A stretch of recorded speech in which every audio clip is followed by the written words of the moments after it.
Bonjour et bienvenue sur ma chaîne Incrémental, une chaîne dédiée à l'apprentissage et au développement, avec une petite touche de science. Je m'appelle Simo, je suis l'architecte à Paris. Et aujourd'hui, j'aimerais partager avec vous quelques astuces pratiques pour mieux gérer vos croyances limitantes. Une croyance limitante est une conviction profonde qui nous empêche d'atteindre notre potentiel à 100%. Elle a un énorme impact sur notre vie, car on ne peut pas réussir quelque chose si on ne pense pas pouvoir le faire. Dans cette première vidéo, nous allons voir ce qu'est une croyance limitante, comment il impacte notre vie et comment il est possible de vivre avec efficacement. Les croyances limitantes sont un mécanisme de défense tout à fait naturel et qui ont pour but de nous protéger du danger ou de l'inconfort physique ou émotionnel.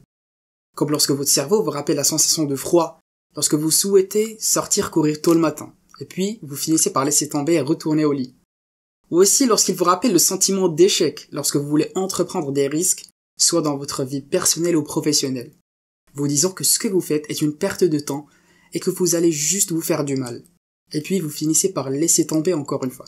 Et ces croyances apparaissent généralement dans notre discours interne, à chaque fois que l'on veut sortir de notre zone de confort pour faire quelque chose de difficile par exemple. Et c'est à ce moment-là qu'ils essaient de nous convaincre sans arrêt à y revenir. Si des milliers d'années auparavant, ces croyances permettaient à nos ancêtres de survivre, aujourd'hui elles constituent un frein majeur dans la vie des gens, les empêchant de poursuivre leurs rêves ou d'atteindre leur potentiel réel. Il y a une histoire qui explique l'impact de ces croyances sur nos vies. C'est l'histoire d'un éléphanteau attaché à un bâton de bois. Il essaye plusieurs fois de s'échapper, mais il n'a pas la force pour arracher le bâton. Lorsque l'éléphant grandit et gagne en force, il pense toujours qu'il peut rien faire pour changer sa situation, alors que c'est tout à fait le contraire. Avec toute la force et la puissance qu'il a accumulée en grandissant, ça serait normalement une tâche assez simple pour un éléphant de sa taille. Le bâton dans l'histoire fait référence aux défis et challenges de la vie que l'on doit surmonter pour devenir de meilleures personnes. Et la morale de l'histoire est que vos croyances limitantes peuvent vous donner l'impression que vous pouvez rien faire pour changer votre situation ou que c'est perdu d'avance. Mais en réalité, à mesure que vous gagnez de l'expérience, des compétences et de nouvelles méthodes, il y aura certainement un moment de votre vie où vous serez capable d'arracher votre bâton du sol ou atteindre vos objectifs. Et cette voix intérieure qui exprime nos croyances limitantes peut parfois être très blessante. Elle nous juge et nous dit constamment qu'on n'est pas à la hauteur. Elle nous dit des choses qu'on ne pourrait jamais dire à quelqu'un d'autre.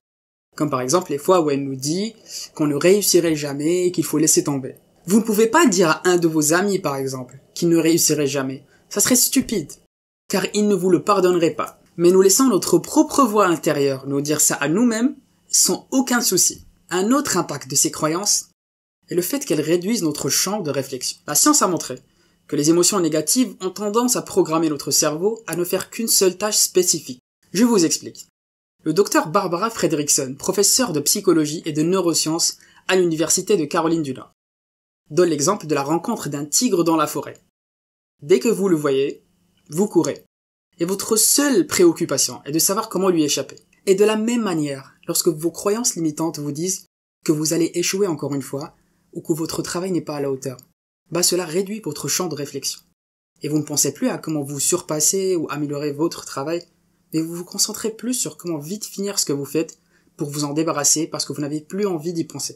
Maintenant qu'on connaît l'impact que peuvent avoir les croyances limitantes sur nos vies, notamment le fait qu'elles nous encouragent à rester dans notre zone de confort, et par conséquent cela nous prive des opportunités pour nous améliorer. Nous allons maintenant voir comment il est possible de les gérer efficacement. Et on peut faire cela en 3 étapes. La première étape consiste à nommer nos croyances. Chaque fois que vous vous surprenez à avoir un discours négatif, prenez conscience de cette voix et arrêtez-la. Plus vous entraînez vos muscles de conscience, plus vous développez votre capacité à distinguer cette voix intérieure. Quel que soit le sujet, s'il est négatif, soyez-en conscient.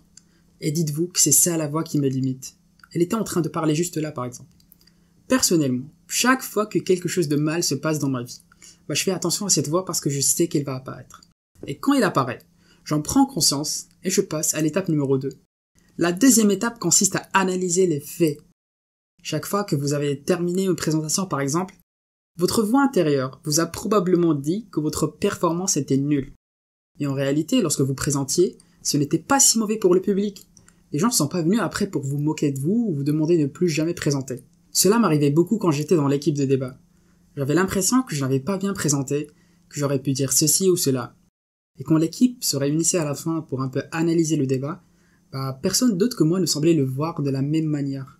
Les autres membres avaient tendance à se concentrer plus sur mes contributions positives, alors que moi j'avais l'habitude de me concentrer uniquement sur le côté négatif de ma présentation. Et en faisant cela, je pense que je manquais d'objectivité, donc toute décision que j'allais prendre après allait sûrement être biaisée d'une certaine manière. Maintenant, quand cela arrive, je fais l'étape numéro 1 et je prends conscience de la voix intérieure. Puis l'étape numéro 2, où j'analyse objectivement les faits. Je reconnais ce que j'ai bien fait et ce qui doit être amélioré.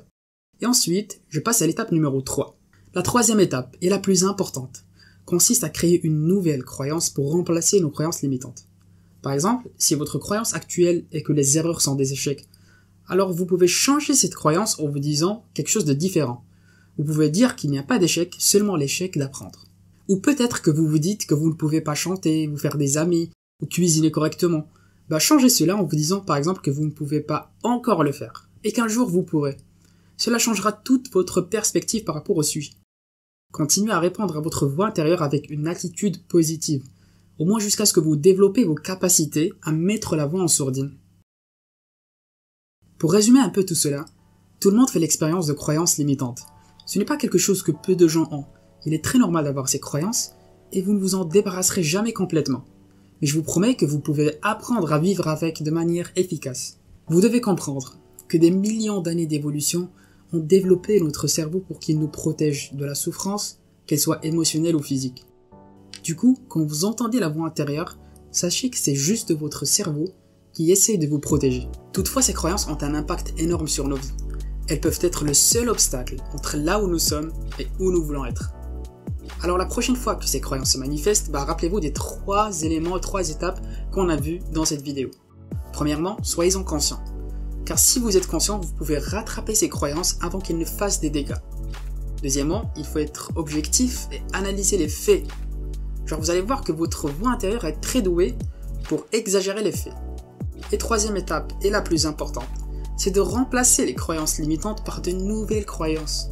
Si vous vous dites par exemple que vous ne pouvez pas faire quelque chose, vous pouvez changer cela en disant que vous ne pouvez pas encore le faire. La manière dont vous vous parlez à vous-même est essentielle pour rester positif et avoir un champ de réflexion ouvert. Voilà, c'était la fin de ma première vidéo, et je sais qu'elle a été un peu longue, mais le sujet était important pour moi. C'est déjà pourquoi je le publie le jour de mon anniversaire. J'espère que vous avez apprécié la vidéo. N'hésitez pas à laisser un commentaire ci-dessous et à partager avec moi votre avis. Quelles croyances limitantes avez-vous rencontrées dans votre vie et qu'avez-vous fait pour y remédier?